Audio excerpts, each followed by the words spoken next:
Good morning बच्चों। आज हम लोग पूरा करेंगे पाठ 2 का शेष भाग। तो चलिए देखते हैं। यहाँ से हम लोग को पूरा करना है। हम लोगों ने पढ़ा था कि सम्मान के साथ दिया गया दान ही जो होता है स्वीकार करते हैं सज्जन लोग, बिना मान का दान भी बेकार हो जाता है। तो आगे पढ़ते हैं कि जो लोग बिना मान के दान देते हैं उनका दान स्वीकार नहीं होता। मान का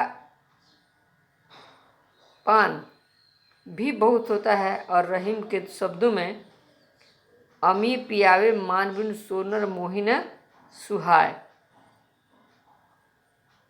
तो रहीम कवि का कहना है कि जो अमृत भी पिलाता है बिना मान सम्मान का, वो आदमी मुझे नहीं सुहाता है, नहीं अच्छा नहीं लगता है। मिष्ट भाषण समाज सेवक का एक आवश्यक गुण हो जाता है।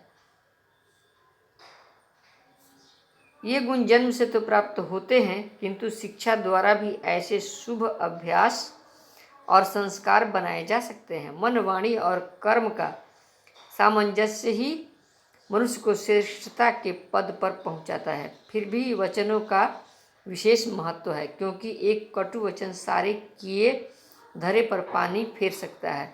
यद्यपि यह ठीक है कि दुधारू गाय की 2 लातें भी सहन की जाती हैं, फिर भी दूसरे के स्वाभिमान का हनन कर उसके साथ उपकार करना कोई महत्व नहीं रखता। वाणी की मधुरता के साथ विनयपूर्वक व्यवहार की भी आवश्यकता है।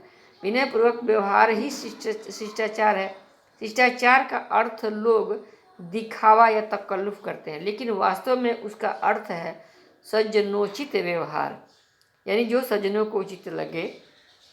मधुर भाषण के साथ इसका भी मूल्य है। इनके द्वारा मनुष्य की शिक्षा, दीक्षा और कुल की परंपरा और मर्यादा का परिचय मिलता है। शिष्टाचार वाणी का भी होता है और व्यवहार का भी। वाणी के शिष्टाचार में अपने से बड़ों को आप कहना, आप क्या कहते हैं के स्थान पर आपकी क्या आज्ञा है आदि वाक्य अधिक वांछनीय समझे जाते हैं। किसी काम को कराने के लिए कृपया शब्द का प्रयोग शिष्टता का परिचायक होता है। काम हो जाने के पश्चात धन्यवाद कहना भी जरूरी है। जो अपने से नीचे हैं उनसे कोई ऐसी बात न कही जाए कि जिससे यह प्रकट हो कि हम उनको नीचा समझते हैं। अपने से कम स्थिति के लोगों के स्वाभिमान की रक्षा करना सज्जन लोगों का पहला कर्तव्य है।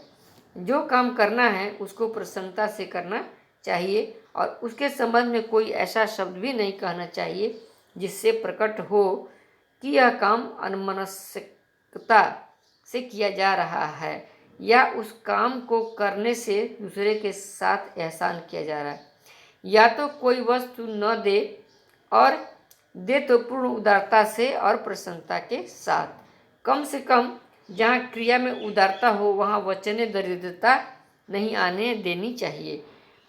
यदि इनकार ही करना पड़े तो उसमें अधिकार और अभिमान की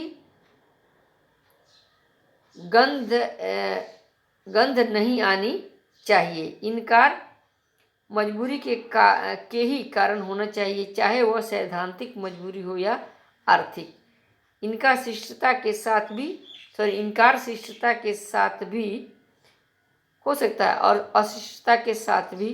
प्राय लोग अशिष्टता से यह कह देते हैं, जाओ अमुक वस्तु यहाँ कहाँ से आई, तुम्हारा कोई लेना देना नहीं है।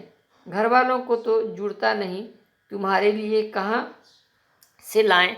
इनकार करने में जो बातें नहीं कही जाएं उनमें परायेपन का भाव नहीं आने देना चाहिए। इनकार करते समय खेद प्रकट करना शिष्टाचार की मांग है। कहना चाहिए, मुझे बड़ा खेद है कि आपके लिए इनकार करना पड़ा।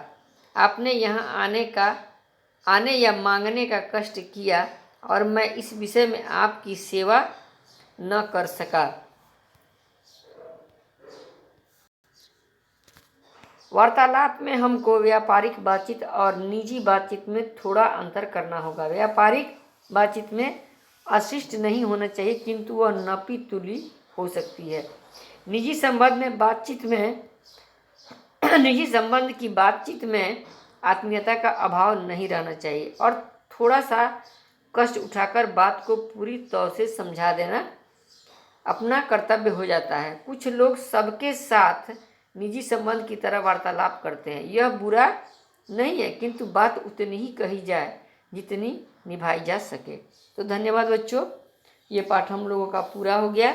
तो आप लोगों ने जाना कि मीठा भाषण, मधुर भाषण या मीठी बोली का प्रभाव कितना ज़बरदस्त होता है। यह काम को बना भी सकता है और एक काम को बिगाड़ भी सकता है। एक ही बात को हम दो तरह से बोल सकते हैं, उसे मीठी बोली में भी बोल सकते हैं और कड़वी में भी बोल सकते हैं। और अगर किसी की सहायता भी करते हैं, दान भी देते हैं, खाना खिलाते हैं, लेकिन उसमें शिष्टाचार नहीं है, मान सम्मान के साथ नहीं ऐसा करते हैं, तो मेरा किया हुआ बेकार हो जाता है। क्योंकि इससे हमारी खानदान, शिक्षा दीक्षा आदि का पता चलता है कि हम कहाँ से संबंध रखते हैं, हमारी परवरिश कैसी जगह हुई है। इन सब का हमें ख्याल रखना चाहिए। हम बड़ों से शिष्टता से बात तो करते ही हैं, करना ही चाहिए, लेकिन छोटों से भी सावधानीपूर्वक बात करनी चाहिए। अगर किसी को इनकार ही करना किसी काम के लिए, तो अभी हमने जाना कि शिष्टतापूर्वक करना चाहिए, दुख प्रकट करना चाहिए कि हमने ऐसा नहीं किया, इसका मुझे बहुत ही दुख है। खेद यानी दुख होता है।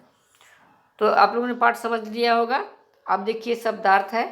ये शब्दार्थ भी आप लोगों को कुछ इतने सारे हैं जो आप लोगों को याद करना है, या आप याद करेंगे। भौतिक, संसारिक या लौकिक, न्यून यानी कम, सहकारिता, सहयोग, कायम, स्थिर, रूह, आत्मा व मनस्य, वैर भाव, द्रवित, पिघला हुआ या पसीजा हुआ, माधुर्य, मधुर होने का भाव, कुंजी, चाबी, गलतफहमी, बात समझने में धोखा खा जाना, कनक, घटों, सोने के घड़ों में, साम्य समानता, परिमार्जन, साफ करने हेतु धोना या साफ करना, सामंजस्य, अनुकूल या औचित्य, तकल्लुफ, औपचारिकता, वांछनीय, चाहने योग्य, परिचायक, परिचय करने वाला, कराने वाला, अनमनस्क यानी अनमना, शिष्टाचार, शिष्टतापूर्ण आचरण, वार्तालाप, बातचीत, आत्मीयता, अपनापन, ये हो गया।